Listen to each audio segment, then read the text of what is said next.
Bien, y gracias por acompañarnos una vez más, un viernes en este Improvisando en la Señal de Éxitos. Hoy tenemos como invitado, es un lujo, es un privilegio tener a un escritor, pero luego narrador, poeta, columnista, guionista.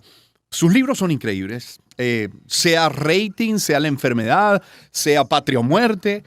Sus novelas son muy seguidas en Argentina o en Colombia, en México, también en Venezuela, por supuesto.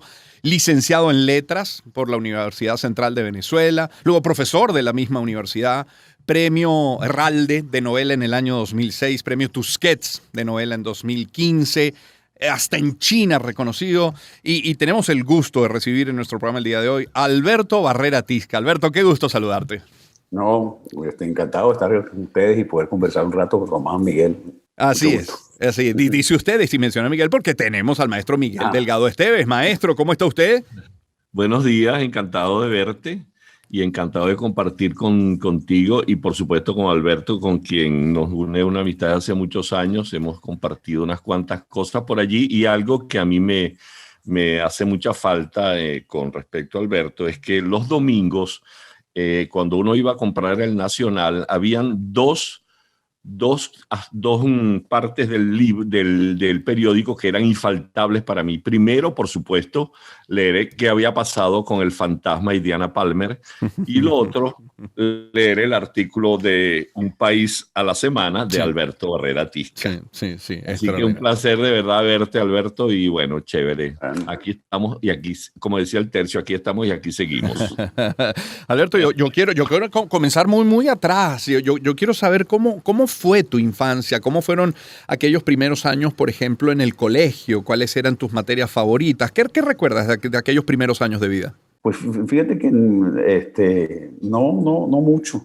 La verdad, yo estudié, mi papá era profesor y daba clases, ¿no? Y entonces nosotros estudiamos becados en el Colegio San Ignacio, claro, digamos, ¿no? Pero veníamos como de otra extracción, entonces, pues tuvimos una infancia que fue un poco irregular porque nosotros somos damnificados del terremoto del 67 en Caracas, ¿no? Ajá. Y pasamos a vivir un año en el kinder de un colegio, del Colegio Cristo Rey, donde mi papá daba clase, ¿no? Y entonces, y después de eso, pues, pero para nosotros aquello fue como una especie como de suceso importante, porque yo tenía 7 años, ¿no? Y me sorprendió un poco, pues era una infancia un poco rara no me acuerdo, tengo una imagen, chico, que es como una imagen medio onírica, que parece sacada de una cosa como de Paolo Sorrentino, que los sábados las monjas jugaban voleibol. Y el colegio estaba vacío y nosotros nos sentábamos ahí a ver un partido de monjas jugando voleibol, ¿no? Y era una cosa un poco como... Con el hábito. Exacto, sí, con el hábito, por supuesto, en ese tiempo por lo menos, ¿no? Pero a veces mis papás participaban en el juego, entonces eran ellos dos y nosotros unos muchachitos de 7, 6, 8 años, ¿no?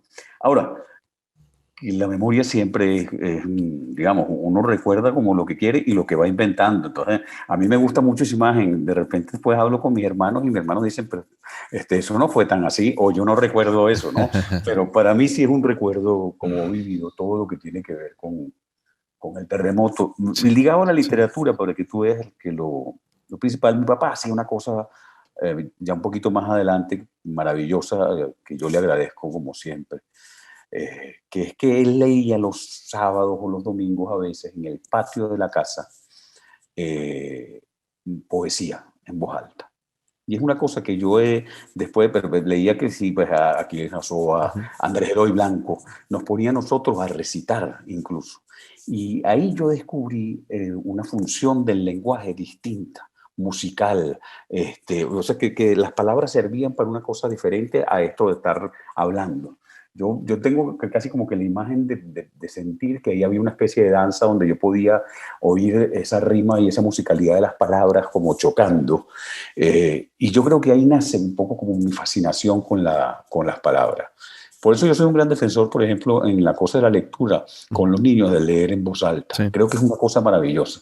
Sí. Y que ellos descubran, pues, ¿no? Como dice el poeta colombiano Darío Jaramillo Agudelo, dice que uno siempre con los niños tiene que leer en voz alta y prohibir un libro en la casa. O simplemente para que los niños vayan corriendo a buscarlo. Ay, qué bueno Eso de jugar con el idioma. Yo recuerdo mucho un poeta, uno de los poetas fundamentales, a Eugenio Montejo, el querido Eugenio Montejo, cuando hizo aquel libro. Por cierto, Román, tienes que poner a tus muchachas, a las morochas, a leer ese libro de Montejo, que es es un polo. ¿Cómo que se llama el heterónimo de...? Un heterónimo, sí. Eso es que... pero él dice todo el de coplas. No, hay uno que es para niños que sí. jugar Chamerío. con el idioma, el idioma, con los acentos, con la rima, con los acentos. Es una cosa divina. Yo le recomiendo a toda la gente, aunque no tengas un muchachito, pero ponte a leer. Yo voy a buscar ahora el libro porque no recuerdo el título. Creo que era Bestiario o algo así. No, es Chamerío. ¿Ah? Chamerío. Chamario. Chamario, exactamente. Entonces, claro, ahora tú eres poeta. Una cosa que te iba a decir, Alberto, ya que tú tocas el tema de la poesía, hay un libro tuyo que es un poemario que se llama La Inquietud, y uno de tus poemas es Tarjeta de Presentación. Y voy a recoger unos versos tuyos. Dice: los poetas nunca están contentos. Los poetas son un tropiezo incómodo en el lenguaje, un accidente. Y recuerdo una anécdota de Lorca con Neruda, quienes iban a dar una conferencia, los dos, en un pueblo. No los fueron a buscar a la estación del tren cuando ellos tomaron un taxi. Bueno, llegaron al sitio donde iban a dar su charla y le reclamaron a los organizadores, y entonces uno de ellos le dijo: lo que pasa es que nosotros pensábamos que ustedes iban a venir vestidos de poeta. Y Lorca le dijo: es que nosotros somos de la poesía secreta. Ese verso tuyo es de la poesía secreta. No, ahí, pues digamos, era un poco como la figura. Ahí lo que trato de jugar es un poco como con la inutilidad aparente de la poesía en nuestras sociedades, digamos. Es decir, incluso diría yo, dentro del mercado editorial, la poesía no está bien vista porque la poesía no vende, digamos, ¿no? Hay una idea con respecto a la inutilidad de la poesía, y realmente la poesía como experiencia para escribirla o como para leerla refiere a algo que es importante en la vida, ¿no? Que tiene que ver con el alimento del espíritu, que tiene que ver un poco con la posibilidad de mirar y de pensar las cosas en otro tiempo, de sentir de alguna manera distinto. Y eso es una experiencia común a todos los seres humanos, pero dentro del mercado y la articulación del trabajo, del mundo en el que vivimos, pues la poesía no solo es secreta, sino inútil en general. Y la figura del poeta es un poco eso, ¿no? Alberto, hablando de poesía y de otros tiempos, además, la semana pasada, justo a esta hora en que estamos conversando, tenía yo una conversación toda una hora con el gran Guillermo Carrasco, un hombre que ha hecho la poesía canción, es poesía hecho canción. Las composiciones de Guillermo Carrasco son profundas, son hermosas, son estéticas, son muy bellas. Y de pronto encontramos... caramba, que este año recibe el premio como compositor del año un hombre conocido como Bad Bunny. Y al final uno entiende que no es tanto por su composición, sino por la venta de discos. Se llama compositor del año, pero la verdad es que se traduce en número de discos o de temas reproducidos. ¿Qué impacto está teniendo una figura como Bad Bunny? El reggaetón, que también es un gran abanico, el reggaetón, no podemos clasificarlo todo ello como negativo, pero tiene un impacto también en la sociedad, porque tenemos entonces ¿sabes? Dos aceras muy distintas. O sea, un hombre como Guillermo Carrasco con una composición tan sublime y en la acera de enfrente un Bad Bunny y el llamado perreo. ¿Eso tiene un impacto en la gente? Sí, yo por suerte sé más de Guillermo Carrasco que de Bad Bunny, digamos, ¿no? Porque Carrasco es un tipo súper ingenioso, es decir, creo que es un referente distinto, digamos, ¿no? Es un tipo absolutamente articulado, con ingenio, con inteligencia, muy asertivo, y yo de Bad Bunny no me sé ni una canción. Tampoco, o sea, por suerte. Sé que existe, pero no lo escucho, Entonces yo, la verdad es que sé muy poco, pero fíjate que tú estás tocando un punto que tiene que ver también con el mercado, ahora que lo dices.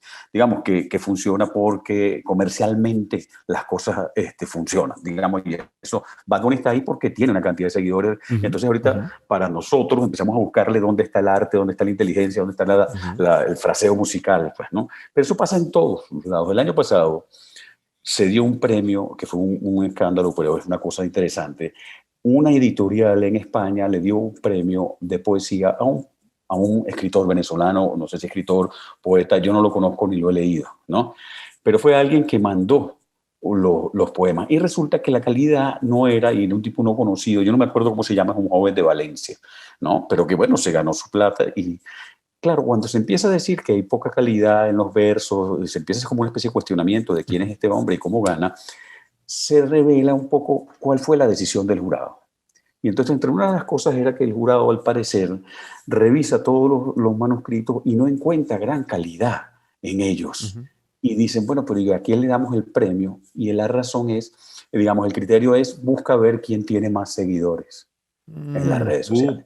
Wow. Y eso funcionó ahí, digamos, y eso está pasando un poco también, digamos, si tú ves en el mundo de la televisión también, entonces importan los actores, quién tiene más seguidores o no. En el periodismo, Alberto, en el periodismo hay quienes jerarquizan las informaciones por lo que sea tendencia y no por lo que realmente sea importante. Entonces, claro, estamos entrando en un mundo que es muy raro, digamos, sobre todo para nosotros, digamos, que venimos de otras generaciones y en otro mundo, que vivimos un mundo sin redes, digamos, ¿no? Estamos entrando en un universo que es distinto. Y a veces a mí me cuesta mucho incluso manejarme. Yo no soy un tipo que tenga muchas redes, de hecho solo tengo una, digamos, y la frecuento muy poco, ¿no? Entonces, y a veces no tengo muy claro cuál es la relación que hay que tener. A mí me da un poco de preocupación, aunque uno eso lo obliga a sentirse un poco cuaternario, digamos, sí. ¿no? Antes de escuchar a Miguel, Alberto, si tuvieras que ponerle la música, la guitarra de Miguel Delgado Esteves a un poema tuyo, ¿cuál sería? Ajá. Uf, Hay un poema tuyo que a mí me encanta, que yo te iba a preguntar. ¿Qué piensas tú cuando una mujer se lleva las manos a la cabeza? Claro. Sí, es un poema súper duro, pero que a mí me gusta también mucho. Sí, pues fíjate, sí, pero no sé muy bien fíjate que no había pensado en eso, en músicas y poemas, digamos, ¿no? Tendría yo que pensarlo. Mira, sorpresa, me paraliza. Entonces, soy de esas personas que cuando está en una reunión siempre digo, bueno, perfecto, me preguntan algo y yo sé que la respuesta la voy a tener, pero 4 horas después, 5 horas después, cuando ya no vale la pena. ¿Entiendes? ¿No? Bueno, pero también son respuestas meditadas, ¿no? O sea, son las respuestas correctas, son respuestas meditadas, bien pensadas. Sí, tú sabes que una vez, en una ocasión reunido con Montejo, yo tengo 2 poetas que son... 2 de mis poetas fundamentales son, por supuesto, Montejo y Rafael Cadenas. Y en una ocasión con Montejo, él me dijo, Miguel, ¿por qué no nos asociamos y agarramos unos poemas míos y tú les pones la música? Y entonces bueno, por supuesto, yo estaba abrumado que Montejo me diga eso. Entonces, bueno, mira, vamos a hacerlo. Y luego se le ocurrió a Montejo en poquito tiempo la mala idea de irse. Y estaba así como tentado de entrarle a alguno de los poemas de Montejo, pero bueno, nada, eso es parte de... Pues sería maravilloso. Y Montejo tiene una musicalidad muy interesante, digamos, en algunos de sus poemarios. Mira, estoy pensando en Terredá, pues, ¿no? Y en algunas palabras. Ahí hay una cosa sensacional. Claro, claro. No estamos hablando de poesía y resulta que yo tengo aquí, y ahí bueno, no sé cómo vamos de tiempo, Román. Bien, estamos chéveres. Creo que tú lo conoces, ¿verdad? Sí. ¿Tú lo has visto alguna vez en tu vida? Este libro me lo regaló mi hermana en un cumpleaños mío, porque yo estaba hablando cada vez que nos reuníamos de los artículos tuyos, entre otros tantos de los que escribían de esos cronistas fundamentales del Nacional. El prólogo de este libro lo escribió un común amigo, Leonardo Padrón. Y hay una parte donde él dice que son crónicas que interrogan incesantemente al poder. tú has incesantemente interrogado al poder y no sé cómo vamos de tiempo, Román. Bien, vamos bien. Vamos bien, Sí. pero hay aunque no quiero caer en ese tema ahorita, pero hay algo, porque la política siempre está presente en nuestras vidas. Mira, y te presento a mi guitarra, Alberto Barrera, y hay una canción que tiene que ver mucho con la filosofía política que tú manejas. Tú y las nubes me tienen loco, tú y las nubes me van a matar, tú pa' yo pa' arriba volteo muy poco, tú pa' abajo no sabes mirar. ¿Qué tiene que ver eso con la filosofía política lo que pasa que, de fíjate, Latinoamérica? Exacto, yo defiendo mucho eso, eso es de José Alfredo Jiménez, un compositor fundamental mexicano de ranchera, al que yo considero uno de los grandes filósofos de América Latina, digamos, ¿no? Y él es hay éxitos que en Venezuela se cantaban muchísimo, pues El Rey es de él. Sin duda. Digamos, ¿no? Me cansé de recordar todo, y él tiene esa de Tú y las nubes, donde tiene una frase, en una de las estrofas donde yo digo que nos hubiera mucho ayudado en América Latina, en buenos años, a entender lo que dice: yo no nací pa' pobre, me gusta todo lo bueno. Que si la izquierda latinoamericana hubiera entendido eso no nací a tiempo pa' pobre. Exacto. Me gusta todo lo bueno, y tú tan alto, mirando mi desconsuelo. Oye, vale, ¿cómo me sé yo eso? Yo no soy así. Eso era, cuando yo era muchacho, eso se usaba mucho en la serenata. Y claro, bueno, yo vivo en México y tengo una relación con México de muchos años, y José Alfredo me parece como sensacional. Sí. Y yo citaba mucho un poco como ese ejemplo en la idea de, sobre todo, por ejemplo, incluso, y lo voy a relacionar con lo que dijiste antes, Miguel, con respecto al poder y a todos los cambios que ha habido en América Latina en los últimos años, y que todavía parece que sigue siendo parte de lo que estamos viviendo, que hay una especie como de refrito en algunos momentos de la Guerra Fría, digamos, ¿no? Por lo menos incluso narrativamente o discursivamente desde el poder, ¿no? Y que han hecho incluso de la virtud, de la pobreza una virtud, digamos, ¿no?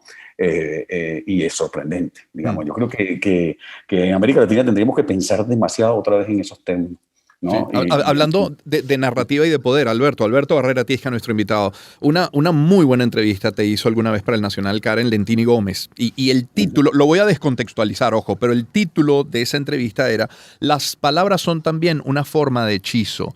Y bueno, vinculado a la política, vaya, si los políticos conocen muy bien que es una forma de hechizo, lo que deberíamos es entenderlo los ciudadanos, ¿no? Exactamente. Digamos, a mí, por ejemplo, me sorprende, bueno, nosotros, sobre todo los venezolanos, venimos de una experiencia de hechizo en ese sentido impresionante. Digamos, lo que logró Chávez con su narrativa, ¿no? Y con el hechizo de su palabra en la década de los 90 del siglo pasado, aprovechando un poco el clima de hartazgo que había de los venezolanos con respecto al fracaso del bipartidismo, etcétera, etcétera, fue impresionante, digamos. De alguna manera hechizó al país, ojo, incluso en contra, porque Chávez logró esta cosa de que todo lo que digamos que la gente que se enganchó también se enganchó en contra de él. Se convirtió como en el centro del país, aún con sus opositores. Entonces, era una enfermedad terrible, pues, digamos, para culturalmente. Sí. Yo todavía me asombro, fíjate, y de verdad, a veces de la eficacia de ciertas narrativas, digamos, por ejemplo, como la narrativa del imperialismo, digamos, y del bloqueo. ¿Cómo puede ser eficaz sentimentalmente entre nosotros? Es decir, que alguien diga que estoy a favor de los pobres, ¿cómo eso puede funcionar sin que los ciudadanos podamos administrar bien esa frase y decir: a ver, un momentico, esto es mentira, ¿entiendes? ¿No? Digamos, ¿no? Hay una eficacia de ciertos contenidos políticos asociados a buenas conciencias y a causas nobles, etcétera, que de una vez todavía funcionan en nuestras sociedades de una manera muy potente. Y si en la pobreza está mi capital, vaya, sí tengo interés en mantenerlo, ¿no? Claro, por supuesto, obviamente. Sí, hay una cosa muy armada, que es muy difícil, y ojo, y que para los venezolanos es todavía muy cercano. cuando uno, digamos, cuando yo veo todavía y oyes hablar a ciertas figuras políticas en la esfera venezolana, es un nivel de incoherencia, digamos, y de absurdo enorme. Uh-huh. Y el discurso no tiene nada que ver con la realidad ni con lo que está pasando, sí. ¿no? Y cómo esa narrativa se impone, funciona o no, es sorprendente. Y Leonardo Padrón, también escritor, le ha querido dejar un mensaje a Alberto Barrera Tisca. Así dice. Querido Román, ¿cómo estás? Te habla Leonardo Padrón. Celebro que tengas hoy como invitado en tu programa a alguien tan especial para mí como Alberto Barrera Tisca, que definitivamente es uno de mis mejores amigos. Tengo con él una amistad de 30 y largos años. Y además nosotros compartimos una singularidad, que habitamos desde hace muchos años dos espacios que no necesariamente se mezclan, sino a veces todo lo contrario, que son el mundo de la literatura y el mundo de la televisión, ¿no? Si bien ambos ámbitos giran en torno a la palabra, en el caso nuestro que somos escritores, pues, ¿no? Y de verdad que yo debo decir algo que quizás no lo he dicho mucho públicamente, pero yo le debo a Alberto el hecho de haber logrado una de mis aspiraciones más genuinas, que era cuando yo trabajaba en televisión. Yo empecé en el departamento de variedades, empecé en Radio Caracas, en A Puerta Cerrada, escribía los guiones, pero también fungía como asistente de producción de Bocaranda, etc. Y yo quería realmente era estar en el departamento de dramáticos, y quien me ofreció la oportunidad fue Alberto, porque me propuso para sustituirlo nada más y nada menos que con el equipo de Salvador Garmendia. Y allí logré algo que ha sido desde entonces mi territorio laboral en la televisión. Entonces, siempre estaré profundamente agradecido con Alberto, y no solamente eso, sino su generosidad como ser humano, que es absoluta, y su talento, porque es uno de nuestros mejores narradores. Querido Alberto, te mando un gran abrazo. Qué bonito. Alberto, ¿qué viste en Leonardo en aquellos inicios? Bueno, Leonardo y yo nos conocíamos de antes, de la poesía, justamente. Cuando yo voy a entro a las primeras reuniones del grupo Guaire, que era un grupo de poesía de los años 80, ahí estaba Leonardo. Y entonces a partir de ahí, Leonardo estudiaba en la Católica, yo estudiaba en la Central, pero coincidíamos en varias cosas. Y yo sabía que, bueno, nosotros nos conocemos, esto, como dice Leo, desde hace 30 años. Pues él era flaquito, y yo también, digamos, ¿no? Y éramos unos muchachos sin canas, ¿no? ¿no? Y era esa Caracas donde a veces nos conseguíamos en el centro de Caracas y hablábamos, etc. Los años 80. Y bueno, éramos poetas los dos. Él se estaba como saliendo del Guaire, yo estaba entrando, y quedamos muy enganchados en la cosa de la amistad. Y yo sabía que él quería entrar como dramático, y yo estaba trabajando ya en Radio Caracas en una novela que se llamaba Amanda Sabater, con Salvador Garmendia, que era un hombre del que yo adoraba, con el que tenía muy buena relación. Y entonces a mí me llamó Ibsen Martínez para pasar a otro proyecto. Ibsen era quien me había metido a mí en la televisión, me había ofrecido mi primer trabajo, y entonces, bueno, yo seguí, pero iba a dejar ese puesto con Salvador, y entonces se me ocurrió y le dije, bueno, esto es perfecto para Leonardo y para Salvador, digamos, ¿no? Y me acuerdo perfectamente, Leonardo vivía como en Los Ruices en ese tiempo, ¿sí? Y ahí nos juntamos como un sábado, y yo le dije, mira, este proyecto es así, las cosas son así, y entonces lo presenté, entró a trabajar con Salvador, y yo me fui con Ibsen a una locura de las de Ibsen de aquel tiempo. Qué bueno. Miguel, tú recordarás, y ya te doy la palabra, que cuando entrevistamos a Leonardo Padrón, le decía yo, Leonardo, ¿qué pasa si encerramos en una habitación, te encerramos a ti, con Alberto Barrera Tisca, con César Miguel Rondón? Mencioné a algunos otros escritores. ¿Qué pasa allá adentro? Y dice, bueno, no sé qué va a pasar, pero por lo pronto mucho hielo vamos a necesitar.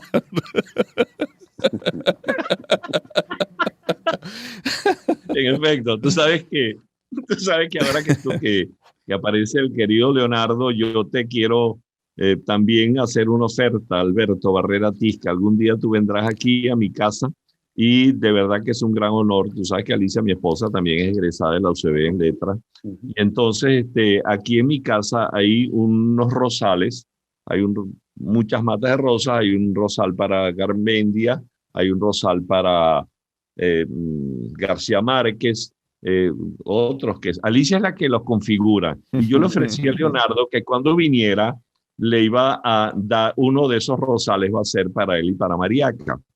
Y entonces yo quiero ofrecerte a ti también un rosal cuando vengas a Venezuela. Bueno, Y aquí de mi casa, las rosas de mi casa son para ti. Pero te quería hacer una pregunta que también se la hice a Leonardo. Cuando él se casó con Mariaca luego de 11 años, y hay un Twitter muy divertido que yo le dije, porque Mariaca puso, bueno, después de 11 años decidimos legalizar el asunto. Entonces yo le pregunté a Leonardo, mire, y es que tú sigues, eso era un asunto lo que tú tenías. Entonces te quiero preguntar algo con respecto a eso de las parejas. Mi esposo y yo trabajamos juntos también en muchas cosas, pero cuando tú escribiste la biografía de Hugo Chávez con Cristina Marcano, ¿cómo puedes hacer un maridaje al margen de la relación afectiva y de la convivencia diaria? Fíjate que yo suelo decir que uno de los grandes éxitos de esa biografía es que el matrimonio sobrevivió. Digamos, ¿no? Porque son procesos como muy difíciles. Primero, ya era difícil escribir. Asumir un poco ese proyecto en esos años que eran comienzos del 2000, ¿no? De investigación, donde la sociedad estaba ya empezando a estar súper polarizada, sí, ¿no? Y entonces, bueno, además yo no soy periodista de estudios, digamos, ¿no? Yo estudié letras, Cristina sí, y es una periodista como muy clara, muy centrada en sus cosas de investigación. Entonces ahí nos tuvimos que poner de acuerdo, digamos, ¿no? Sobre todo en la hora de la escritura, pero por suerte ella, como siempre, era el gobierno y podaba las cosas. Yo decía sí y vamos para adelante. Es decir, me sometí perfectamente a la dinámica, que ella manejara bien la dinámica. Y creo que por eso funcionó bien. Ahora, no es un proceso como sencillo, pues, digamos, ¿no? Porque además en la escritura cada quien tiene como su estilo, ¿no? Tienes que pactar y ceder y decir, bueno, cuál va a ser el tono del libro. Y eso, por suerte, lo estableció ella. Digamos. Mira, agarra datos, Román, ¿oíste? Agarra datos. Sí, ya. Eso con respecto a ese libro, pero ya en la intimidad, cuando escribes solo, Alberto, ¿cuál es tu estructura de trabajo? ¿Cómo es tu proceso? ¿Cuál es la rutina, si es que la hay? ¿En qué estás ahora? ¿Qué estás escribiendo? Bueno, fíjate que yo soy súper disciplinado. Y yo me levanto muy, muy temprano. No sé si es para bien o para mal, pero además no es una cosa que yo planeé, no tengo un despertador, pero yo me despierto normalmente entre 4 y 4 y media a veces, y esa es la mejor hora para escribir cosas como mías, porque por ejemplo, entre las 4 y media y las 8 y media no están abiertas las farmacias, los supermercados, nadie te manda a ningún lado, no suenan los teléfonos, a menos que sea un programa de radio, digamos, ¿no? pero no. Y entonces tú estás, digamos, tienes todo el tiempo, ¿no? Y me parece que está muy bien. Entonces, y yo, pues sí, escribo mucho, soy como disciplinado en varias cosas, sobre todo porque si tienes el trabajo de guiones, pues ahí tienes unas responsabilidades y unos pactos con los tiempos que son muy fuertes, ¿no? Y mis proyectos, pues ya les busco más el tiempo, ¿no? Estoy como en algo que espero que sea una próxima novela, pero lentamente, y en proyectos de televisión, digamos que por suerte en estos tiempos, digamos que ya el reinado de la telenovela y la televisión abierta está mermado, por lo tanto uno puede trabajar en serie, sí, en formatos que son mucho más amables para los escritores, para la industria y también para la audiencia, ¿no? Entonces, y además muy diversos, eso es muy interesante. Y en esa diversidad, ¿has pensado, Alberto, cuando todo esto pase, me refiero a la situación venezolana, esto que han llamado revolución, ¿te has paseado por qué género literario vas a utilizar para escribir sobre esto que nos ha ocurrido? Ya no sé si voy a escribir más sobre esto que nos ha ocurrido. A veces tengo la sensación de que quisiera alejarme, ¿no? Digamos, porque hay una cosa que tiene que ver, digamos, esta realidad ha sido tan determinante para nosotros, sí, ¿no? Sí, sí. Que parece que nos toca de alguna manera. Fíjate, tú lo ves en las últimas cosas venezolanas que se escriben. Sin ser el terremoto del 67, ¿no? Ajá. No, pero sí, Ok. claro, pero hay una cosa, pero esto ha determinado la vida de tanta gente Sí. en todos los sentidos. Sí. Digamos, bueno, yo tengo una hija en Inglaterra y una hija en Chile, Sí. digamos, ¿no? Entonces, ya, y sobrinos, ni te cuento por dónde, hermanos, digamos, todas las familias venezolanas de alguna manera estamos afectadas, Sí. más la vida allá. Sí. Yo iba mucho a Caracas, ahorita por la pandemia no, pero por lo menos iba 2 o 3 veces al año, a veces me pasaba meses allá y tenía una especie como de, claro, desde 2020 no voy, y cada vez que iba era un país distinto, ¿verdad? Pero se mantenía un poco esa sensación de precariedad, de dificultad, de angustia, ¿no? Entonces, a veces tú dices, hay otra vida aparte de esto, digamos, o sea, tenemos que, como, ¿qué pasa con las grandes tragedias históricas, ¿no? Quienes las sufren y quienes padecen y quienes están ahí a veces sienten que no hay otra vida aparte de ellos, ¿no? Y yo creo que en el fondo este ingrediente que tiene que ver un poco con la migración y la cantidad de gente que quiere que los hijos salgan con toda razón, tiene que ver también un poco como eso. Es decir, en los mayores queremos que los muchachos, digamos, entiendan que sí, que la vida no es solo esto, Sí. digamos, ¿no? Sí. Tú Y que sabes además que- 20 años en términos históricos es una peca, pero cuando lo vives en primera persona parece una eternidad, ¿no? Claro, Exacto, Sí. sí, claro, no, y ahí claro. hay una cosa que hay un tiempo, digamos, esto que se llama el tiempo como de la revolución, ya en términos biológicos de una generación o de unas Ujú, personas, ujú. eso adquiere unas características totalmente distintas, Sí, ¿no? sí. Es decir, Fíjate, en gente que estamos fuera o no, Ujú, digamos, ya uno se tiene que plantear, dice, bueno, ¿y dónde quiero envejecer yo, coño? ¿Dónde lo soñé? ujú. ¿Dónde pensé? ¿Entiendes? ¿Es posible o no? Ahí en términos afectivos, las familias son, el sentido de la familia, que además en los venezolanos Sí, es amplio, es muy sí, cordial, está muy lleno de presencias sí, constantemente, pues, y que somos un país no acostumbrados a migrar, sí, digamos, ¿no? Todo eso ha producido, yo creo que un cambio sí. fundamental en el ADN nuestro En todos los cultural, polos ¿no? de edad, porque dónde tú quiero sabes que envejecer y dónde quiero recordando, que crezcan mis hijos también, Miguel. y una cosa que te iba recordando, buena parte de lo que tú escribías en el Nacional, donde tratabas de descifrar la semana al país. Ujú. Yo recordé un artículo que escribió Antonio Esteves en el año 1982. Te quiero leer un breve párrafo. Se ha creado una especie de compromiso de tipo político, compromiso con una línea política determinada. No se puede decir que esto sea negativo ni tampoco que sea positivo, sino que aquellos que estén afiliados a una ideología, a un carnet, a un partido, sobre todo si este partido tiene tendencia predominantemente totalitaria, entonces es posible que el artista acceda a doblegar su criterio individual y subjetivo, su libertad de creación, y que dicho criterio no sea respetado. Yo, reflexionando sobre este artículo, te quería hacer una pregunta porque es algo que muchos intelectuales han hablado sobre el tema y recientemente a Cadenas le hicieron, a Rafael Ujú. Cadenas, a nuestro poeta fundamental, le hicieron una pregunta y él respondió una cosa como las genialidades que él siempre dice. Pero te quería preguntar a ti, ¿qué crees tú de cuál debe ser la función de un intelectual de la situación que actualmente vive en Venezuela? Pensando que han habido personajes como José Ignacio Cabruja, que entiendo que es un referente tuyo, el caso de Salvador Garmendia, por supuesto, Mariano Picón Sala, Mario Briceño Iragorri, Briceño Guerrero, Augusto Mijares, Ana Teresa Torres, son intelectuales que son parte como de la conciencia nacional. Entonces, te quería hacer esa pregunta. ¿Cuál crees tú que debe ser la función del intelectual, del escritor en la situación que actualmente vive el país? Pensando en todos estos Mm, personajes, más lo que escribió sí. Antonio Esteves en el año 82. Fíjate yo no soy muy amigo, a mí me cuesta un poco esta cosa del intelectual y su función, Ujú. digamos, en la medida de que siempre es difícil otorgarle a alguien un deber ser. Había una idea de que el intelectual, digamos, era como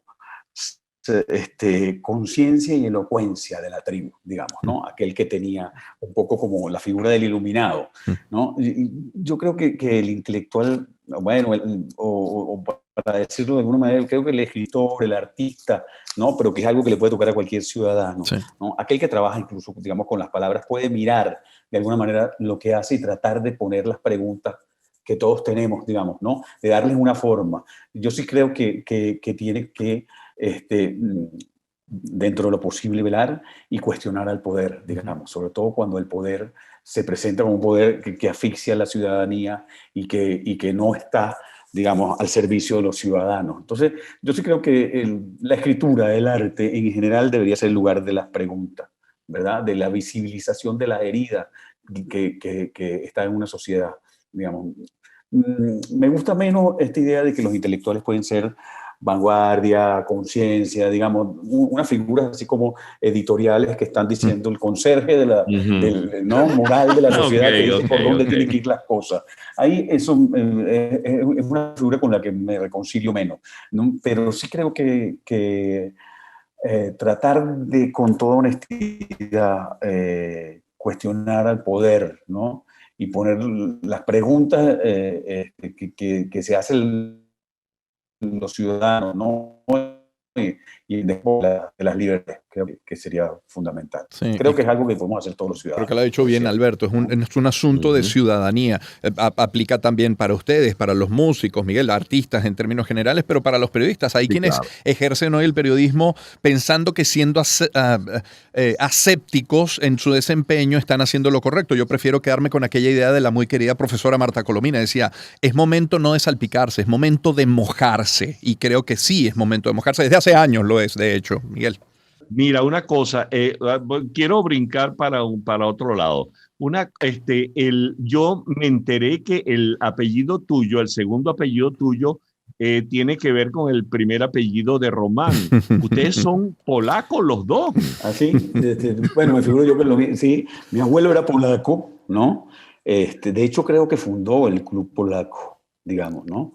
Y llegó aquí, mi mamá también nació en Varsovia, pero vino chiquita, digamos, ¿no? Venían como huyendo de la guerra. Sí, Fíjate que ahí hay una cosa, me figuro que con los será más o menos igual. ¿no? Igual. Sí. Claro, mi abuelo era un personaje un poco peculiar, ¿no? Porque venía de esa cosa polaca rara que a mi mamá siempre le daba, o porque era hipercatólico, ¿no? Igual. Y anticomunista, y algo antisemita, digamos, ¿no? Es decir, que no era una cosa que a nosotros nos agradara, pero venía, él creía que la destrucción de Polonia tenía que ver, los culpables eran los judíos y los comunistas, de alguna manera, ¿no? Pero fíjate que a mí es una de las cosas que me ayudó a entender, porque veía un señor mayor con otras historias, con otras angustias que no entendía, sobre todo si veía, digamos, le costaba esas dificultades o cómo vivía algunas cosas del país. Y creo que, digamos, eso es una cosa que estamos viviendo los venezolanos en la gran mayoría ahorita, digamos. Hace años la experiencia del migrante eran pocos los que la teníamos en Venezuela, digamos, porque teníamos alguna ascendencia, ¿no? O de europea o de países vecinos, ¿no? Pero los venezolanos, incluso hay una cosa que me parece más interesante, a ver, quienes venían de afuera venían a servirnos a nosotros. Ecuatorianos pobres, colombianos, digamos, ¿no? O españoles, portugueses, italianos, no sé cuánto, o venían huyendo. Y que a nosotros nos haya tocado eso ahorita, sí. Yo creo que dentro de toda esta tragedia también hay un gran aprendizaje, ¿no? En la manera de ver al otro y de vernos a nosotros mismos.